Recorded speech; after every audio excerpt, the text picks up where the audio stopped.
ሰላም ይብዛላችሁ ወገኖቼ ባላችሁበት ስፍራ እንዴት ናችሁ? ቄስ ኃይሉ ዘሪሁን ነኝ። ኢየሱስ የእግዚአብሔር ልጅ ነው፣ ያድናል። የእግዚአብሔር ቃል በአንደኛ ዮሐንስ ምዕራፍ 5 ቁጥር 4 እንደዚህ ይላል፣ ከእግዚአብሔር የተወለደ ሁሉ ዓለምን ያሸንፋልና ይላል። ዓለምንም የሚያሸንፈው እምነታችን ነው። ኢየሱስም የእግዚአብሔር ልጅ እንደሆነ ከሚያምን በቀር ዓለምን የሚያሸንፍ ማን ነው ይላል።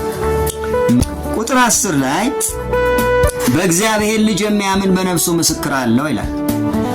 በእግዚአብሔር የማያምን እግዚአብሔር ስለ ልጁ የመሰከረው ምስክር ስላላመነ ሐሰተኛ አድርጎታል ይላል። ኢየሱስ የእግዚአብሔር ልጅ ነው ብሎ አለማመን ምን ማለት ነው ይለናል መጽሐፉ። እግዚአብሔርን ሐሰተኛ ነህ ማለት ነው ይለናል። እግዚአብሔር ደግሞ ሐሰተኛ አይደለም፣ እውነተኛ አምላክ ነው የምንልበት መንገድ ምንድነው ይለናል። ኢየሱስ ክርስቶስ የእግዚአብሔር ልጅ ነው ብሎ የማያምን ሰው እግዚአብሔርን ሐሰተኛ ማድረጉ ነው ይለናል ይሄ መጽሐፍ።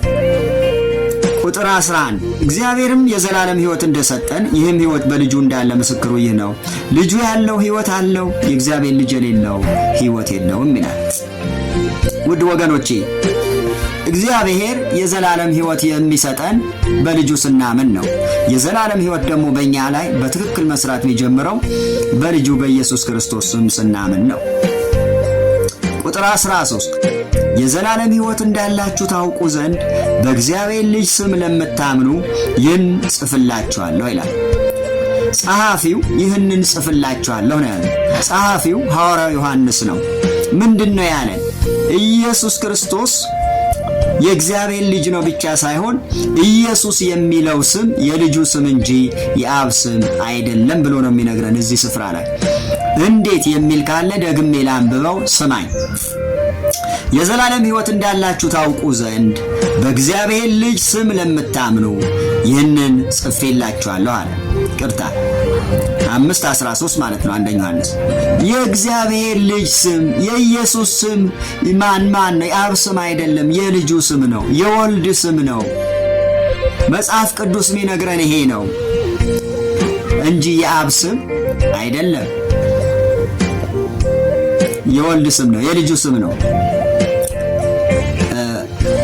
ምዕራፍ 5 ቁጥር 20 ላይ አለፍ አለፍ እያልኩኝ እያነበብኩኝ ነው።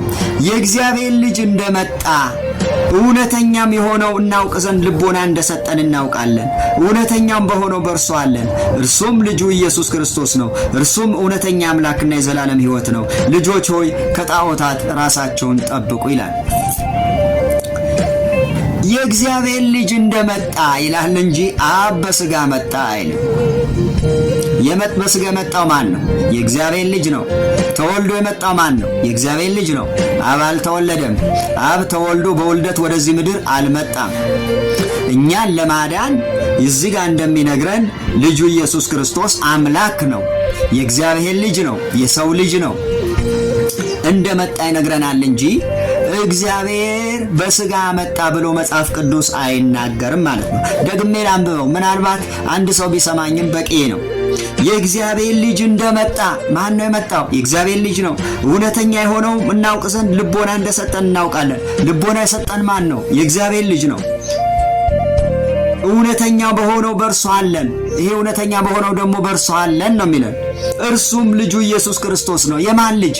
የአብ ልጅ፣ አንድያ ልጅ። እርሱ እውነተኛ አምላክና የዘላለም ሕይወት ነው። ልጆች ሆይ ከጣዖታትን ራሳችሁ ጠብቁ ይላል። ኢየሱስ ክርስቶስ የእግዚአብሔር ልጅ ነው ብሎ የማያምን አማኝ ሁል ጊዜ በኃጢአት ተሸናፊ ነው፣ በሰይጣን ተሸናፊ ነው፣ በዓለም ተሸናፊ ነው። በሚመጣው ዓለም በምታመጣው ሲስተም ሁሉ ተሸናፊ ነው።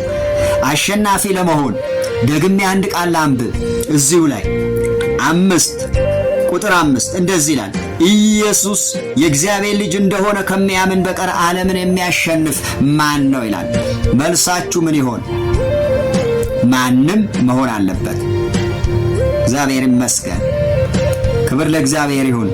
ስለዚህ ኢየሱስ ክርስቶስ የእግዚአብሔር ልጅ እንጂ እግዚአብሔር አብ አይደለም። አንደኛ። ሁለተኛ ኢየሱስ የሚለው ስም አንደኛ ዮሐንስ 5:13 ላይ የልጁ ስም እንጂ የአብ ስም አይደለም። ሶስተኛ አንደኛ ዮሐንስ ምዕራፍ 5 ቁጥር 20 ላይ የእግዚአብሔር ልጅ ነው በሥጋ የመጣው እንጂ እግዚአብሔር አብ በሥጋ አልመጣም። ተስፋችሁ ቁረጡ ወገኖቼ። እግዚአብሔር ይረዳናል። በርቱ፣ ጸልዩ። የቃሌ ድምፅ የምትሰሙ ጸልዩልኝ። ብዙ ዛቻ አለ፣ ብዙ ማስፈራራት አለ፣ ብዙ ድምፆች ይመጣሉ። እግዚአብሔር ከኔ ጋር ስለሆነ ምንም ስጋት የለኝም። ተባረኩ።